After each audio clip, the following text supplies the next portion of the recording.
Hey there, good people. Welcome back to my channel. It's your girl, Cheya 1000 here. And today I'm going to be talking about creating a peace plan for your life. The goal isn't just to grow, but it is to grow well.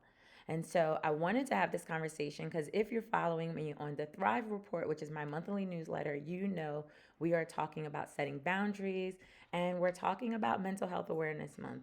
And having a peace plan is how you protect your mental health. So, I'm going to give you guys 4 practices to integrate into your week. Each one is focused on enhancing your emotional intelligence and creating boundaries that work for you. So, practice number 1 is going to be saying no without guilt. And so, this is important because saying no can be one of the hardest things to do, especially if you're a people pleaser. If you're a people pleaser, everything you say yes to, you don't always want to say yes to, but sometimes people guilt trip you into saying yes. So think about this: saying yes to everything is a quick way to drain your energy and stretch yourself thin. This week, I want you to practice saying no without guilt, and it's okay to prioritize your peace and your time over pleasing other people. One thing my grandmother always used to say is that I'm not available. So if you need a way to say it where it's not a direct no, but you are still saying no, I highly encourage you to use I'm not available. So I'm going to give you a tip. Here are some other ways that you can say no without directly saying no. If someone invites you out, you can say, I appreciate the offer, but I'm unable to commit right now. Or you can say, I'm focused on other priorities this week. That's a way to say no and let people know where you stand without a direct no, because some people do feel direct no's are a bit harsh. Maybe not you, but some do. All right? Practice number 2: take a digital detox for at least one day. Talking about just a lot of negativity, digital, all of this is negative a lot of the time. Sometimes it's not, but a lot of the time it is. So this week, I want to challenge you to take one full day without any devices, any digital devices. I know. Your watch, your phone, it's a part of you at this point. However, it doesn't mean it's healthy. So I want to encourage you to take a full day, put your phone down, step away from the computer, and disconnect from social media. When you disconnect for all your devices and all of the digital things we're all so connected to, you are actually able to reconnect with yourself. So, stepping away allows you to have the ability to reset and regain mental clarity while also allowing you to be more present in your life. I don't wear my Apple Watch anymore because I found that I'd be in really good conversations and then all of a sudden a notification would come through and it'd pull me out of the present moment. So I didn't like that. So I decided this isn't for me any longer. And with that being the case, I just stopped wearing it and I went back to wearing my standard watch. And I absolutely love my standard watch because I am clear that I can still tell time. My phone can tell me my steps and all the things, but I've kind of gotten it down to if I walk a certain way in my neighborhood, that's half mile. If I walk another way in my neighborhood, that's 1 mile. So I track my own steps now without having to be constant pulled out of present moments. And that's important for me. So I want to encourage you to do the same. So here's a tip to make it easier: let someone close to you know you're going to be offline for the day and use that time to recharge by engaging in activities that nourish your soul, like reading, journaling, or even spending time with a loved one that you don't normally get to spend time with. Think about it that way.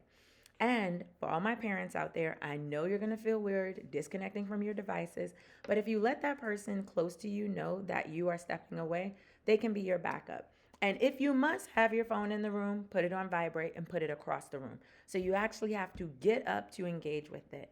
But this is just a really great way to disconnect from social media and reconnect with ourselves. So, tip number 3: I want you to block off time for stillness and prayer. This is something I do pretty often, and I absolutely love it, love it, love it, love it, love it, because I time block all the time. And when it comes to time blocking, our devices can help us out. You can set your time block. Right now, my time block is on 90 minutes on, 30 minutes off. So I want to encourage you in this busy life that you live to practice stillness. And if you know anything about the rest framework, Stillness is the S in rest. So, stillness is often the first thing to go when we're just being busy. We don't make time for our stillness. But having moments of silence, stillness, and reflection is critical to your emotional healing and your well being. This week, schedule at least 20 minutes each day for stillness or prayer, whatever feels most aligned with your values and your soul at the given point in time. This practice is going to allow you to be more grounded and also helps you clear out all mental clutter. Sometimes we just got a lot of things going on and we just need clarity by literally just being still and clearing our mind out. So I want to encourage you to do that this week. And here's the other thing, it doesn't all have to be at one time. So you can do 10 minutes now, 10 minutes later. I want you to at least start somewhere. So I want you to integrate this in your life. And the tip I'm going to give you to do so is you can start by waking up 20 minutes earlier, finding a quiet corner in your home, and just being with your thoughts or in prayer. And you can use that time to write those things down as well. Write down your thoughts, write down your prayer, but just be still. I have a corner in my bedroom that has a huge pillow in it. And every once in a while, I just go there and sit on the pillow. You too can do the same exact thing. This is about supporting stillness in your life and cultivating a healthy habit of just being still. And tip number 4 is having a boundary setting conversation that you've been avoiding. I know, I already know what you're saying, but I don't want to. Here's the thing, we don't want to do a lot of things in life, but that doesn't mean that they are not necessary for us to do. So, this last practice may be a little bit hard, but I want you to think about it as it relates to work as well as family dynamics. What's a conversation that you've been avoiding, even a friendship conversation that you've been avoiding that you need to set a boundary with? And think of boundary setting as a radical act of self care. By setting a boundary and communicating it and then enforcing it, it shows people how to engage with you. I call it your own personal rules of conduct. I encourage you to do the same. And so it may feel uncomfortable at first, but it's necessary and it protects your peace and it becomes easier along the way. So, one tip, I want you to start by saying out loud how you're feeling and then writing it down. And then I want you to think about how the other person is going to hear you if they do. And sometimes people don't receive your boundaries. So being okay with that is a big step as well.